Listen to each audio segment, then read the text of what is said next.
माझी मागणी अशी असेल की अटलांटा कंपनी जे कोण संचालक आहे त्या संचालकांना लवकरात लवकर तात्काळ त्यांना अटक करण्यात यावी. जळगाव शहर महानगरपालिकेची कोट्यवधी रुपयांची फसवणूक करण्यात आल्याचा आरोप करण्यात आलाय. या प्रकरणी मुंबई स्थित अटलांटा कन्स्ट्रक्शन कंपनी आणि त्यांच्या संचालकांसह इतर संबंधितांवर जळगाव शहर पोलीस ठाण्यात गुन्हा दाखल करण्यात आलाय. या प्रकरणात तब्बल 42,60,76,562 रुपयांची आर्थिक फसवणूक झाल्याचा आरोप करण्यात आलाय. जळगाव महापालिकेच्या रस्ते डांबरीकरण कामात मोठ्या आर्थिक गैरव्यवहाराचा आरोप समोर आलाय.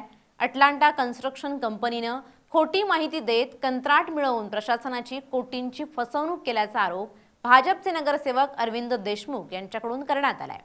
1997 मध्ये तत्कालीन नगर परिषदेनं या कंपनीला रस्ते डांबरीकरणाचं कंत्राट दिलं होतं. मात्र कंपनीनं आपली क्षमता नसतानाही खोटी माहिती देऊन प्रशासनाची फसवणूक केल्याचा आरोप आहे. आता या प्रकरणी जळगाव शहर पोलीस स्टेशनमध्ये भारतीय दंडविधानातील कलम 406, 409 आणि 420 अंतर्गत गुन्हा दाखल करण्यात आलाय. गुन्हा 1 मे रोजी रात्री 9:10 दाखल करण्यात आलाय. या प्रकरणी फिर्याद जळगाव महानगरपालिकेचे प्रभावी शहरी अभियंता योगेश प्रकाश बोरोले यांनी दिली आहे. सर, काय सांगाल अटलांटा प्रकरणात आज आपण फिर्याद दिलेली जळगाव शहर पोलीस स्थानकात, नेमकं काय म्हटलंय फिर्याद? तत्कालीन जळगाव नगरपालिकेने 1997 ते 2001 या कालावधीमध्ये पेवरने रस्ते डांबरीकरण करण्यासाठी अटलांटा कंपनीला कार्यादेश दिलेले होते. या कार्यादेशांमध्ये अटलांटा कंपनीला 24 करोड रुपये ॲडव्हान्स अदायगी करण्यात आलेला होता. त्यापैकी त्यांनी 19 करोड रुपयाचा ॲडव्हान्स जो होता तो झालेल्या कामापोटी वर्गीकृत करून तो जमा करण्यात आलेला होता. मात्र यामध्ये उरलेला जो ॲडव्हान्स आहे 4.79 कोटी रुपये, तो अधिक 90 लाख रुपये जे रस्ते रिपेरी करण्याकरता खर्च झाला तो आणि 36 लाख रुपये दंड रक्कम, असे एकंदरीत रक्कम त्यांच्याकडे थकीत आणि वसूलपात्र होती. सदरच्या वसूलपात्र रकमेसंबंधी मान्य आयुक्त साहेब यांनी तातडीने गुन्हा दाखल करण्याचे आदेश दिलेले होते. त्यानुसार त्यांनी मला प्राधिकृत पत्र दिलेलं होतं. त्यानुसार मी त्या 4,79,00,000 अधिक 90 लाख रुपये अधिक 36,50,000 असे व त्यावरचं चक्रवाढ व्याज असं एकंदरीत 42,60,00,000 रुपयाचा नुकसानीचा दावा आहे तो आम्ही त्यांच्यावरती दाखल केलेला आहे इथे फसवणुकीचा, आणि ती तक्रार शहर पोलीस स्टेशनला आम्ही आज दिलेली आहे कंपनीच्या. प्रकरण बरंच जुनं आहे. आता एवढ्या वर्षानंतर हे प्रकरण का समोर येतं आहे आणि त्या पाठीमागे मधल्या काळात काही पाठपुरावा केला गेला काय कंपनी? मधल्या काळामध्ये सन 2005पर्यंत 5मध्ये त्यांना नोटीस देण्यात आलेली होती आणि नोटीस देण्यात येऊन त्यांच्याकडनं ती रकमेची मागणी परत करण्यात आलेली होती. तथापि कंपनीने त्यावेळी देखील दुजोरा दिला नाही आणि महानगरपालिकेने जी नोटीस दिली त्यानुसार पैशांचा भरणा केलेला नाही आहे. त्यामुळे ती रक्कम सदैव महानगरपालिकेच्या अकाउंटला दरवर्षी ही ॲडव्हान्सच्या रजिस्टरमध्ये ही प्रलंबित म्हणून दरवर्षी तिच्यामध्ये नोंदणीकृत करण्यात येत होती.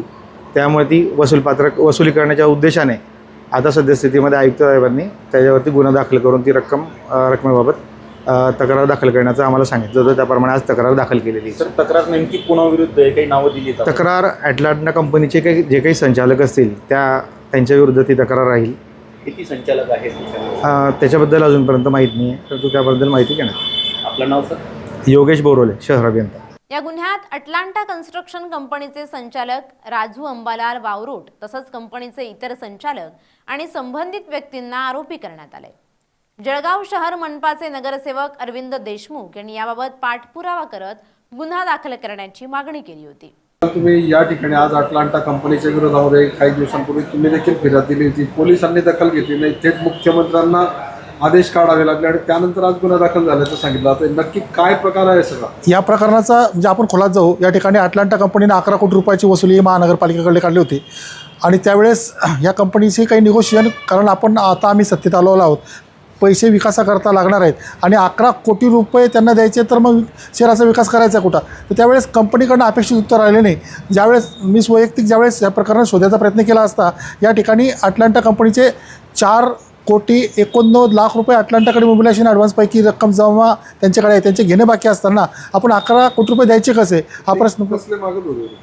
11 कोटी कशाची मागत होते? 11 कोटी हा वेगळा विषय आहे. ते विमानतळाचा विकासाचा जो विषय होता त्याच्यातले त्यांचे महानगरपालिकेकडे 11 कोटी रुपये घ्यायचे बाकी होते. 11ही नव्हते, 3 कोटी रुपये काहीतरी समथिंग होतं. व्याज सरळ त्यांनी व्याज जे लावलं आहे ते 12% प्रमाण लावलेलं आहे. मात्र आम्ही जे प्रकरण जेव्हा उकरून काढलं त्यावेळी 4,89,00,000 रुपये व RBIच्या नियमाप्रमाणे 9% प्रमाणे एक साधारणतः 41 कोटी 30 लाख रुपये असं तर काही होत होतं. मात्र आता प्रशासनातर्फे जी फिर्याद देण्यात आलेली आहेत त्याच्यामध्ये ही रक्कम अधिक वाढलेली आहेत. 42,60,76,562 रुपये इतके घेणे हे ॲटलांटा कंपनीकडे आहे. माझी मी तक्रार अगोदर या ठिकाणी तक्रारदार होतो. माझी मागणी अशी असेल की ॲटलांटा कंपनी जे कोण संचालक आहे त्या संचालकांना लवकरात लवकर तात्काळ त्यांना अटक करण्यात यावी. भाऊ आता तुम्ही या ठिकाणी मुख्यमंत्र्यांना आदेश काढावे लागले गुन्हा दाखल करण्यासाठी. तुम्ही मुख्यमंत्र्यांची भेट घेतली होती गिरीश भाऊंच्यासोबत, नक्की काय माननीय नामदार गिरीश भाऊ महाजन यांनी या प्रकरणाची अधिक माहिती जाणून घेतली होती आणि आमची हायकोर्टामध्ये केस होती. आम्ही सुप्रीम कोर्टात गेलो. सुप्रीम कोर्टाने आमचं म्हणणं ऐकून घेतलं आणि तेव्हा आम्ही हायकोर्टात गेलो. हायकोर्टात केस संपल्यानंतर संपूर्ण विवरण मंत्री महोदयांकडे केलं आणि त्यांनी मग माननीय आमदार राजू मामा भोळे आणि आम्ही सर्वजण माननीय मुख्यमंत्र्यांकडे गेलो आणि मुख्यमंत्र्यांनी या प्रकरणाची अतिशय गंभीर दखल घेऊन जळगावकर जनतेच्या घामाचा कष्टाचा पैसा परत आणण्यासाठी फौजदारी गुन्हा दाखल करण्याचे आदेश त्यांनी माननीय महापालिका आयुक्त ढेरे साहेब यांना दिले. भाऊ खरं म्हणजे मुख्यमंत्र्यांनी आदेश दिले 2 दिवसापूर्वी. गुन्हा दाखल करण्याचे आदेश दिल्यानंतरही महापालिकेने हायकोर्टामध्ये 11 कोटी रुपये ॲटलांटा कंपनीसाठी जमा केले.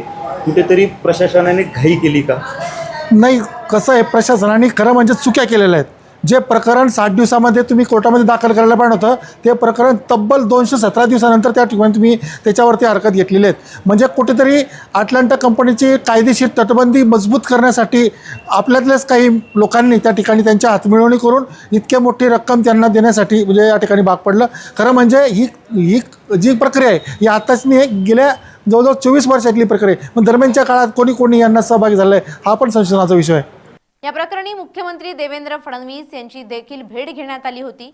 या गंभीर आर्थिक गैरव्यवहार प्रकरणाचा तपास इकॉनॉमिक ऑफेन्स विंग जळगावकडे वर्ग करण्यात आलाय. पुढील तपास आता सध्या सुरू आहे. या गैरव्यवहार प्रकरणी पोलीस निरीक्षक सागर शिंपी यांनी सखोल माहिती दिली आहे. जळगाव शहर पोलीस स्टेशन या ठिकाणी जळगाव शहर महानगरपालिकेचे योगेश बोरुले शहर अभियंता यांनी आयुक्त यांच्या आदेशाने फिर्याद देऊन अटलांटा कंपनीने त्यांची 42 कोटींची फसवणूक केल्याबाबत तक्रार दिली. पुढील तपास कशा पद्धतीने चालू आहे आणि किती लोकांवर हा गुन्हा दाखल झालेला आहे? प्रथमदर्शनी कंपनीविरुद्ध फिर्याद देण्यात आलेली आहे. तपासात पुढे निष्पन्न होईल. पुढील तपास चालू. गुन्हा दाखल झाला आहे. नेमकं काय म्हटलेलं आहे? कशा प्रकारची फसवणूक? त्यांच्या तक्रारीवरून गुन्हा नोंद झालेला आहे. फिर्यादींनी म्हटलेल्याप्रमाणे फिर्यादीमध्ये कंपनीने आपलं काम अर्धवट सोडून महानगरपालिकेची फसवणूक केलेली आहे. कोणते कलम या ठिकाणी अंतर्गत त्यांच्यावर कारवाई तपास करतायत तुम्ही?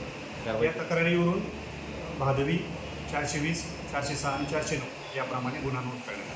किती आरोपींची संख्या वगैरे काही आहे? नाही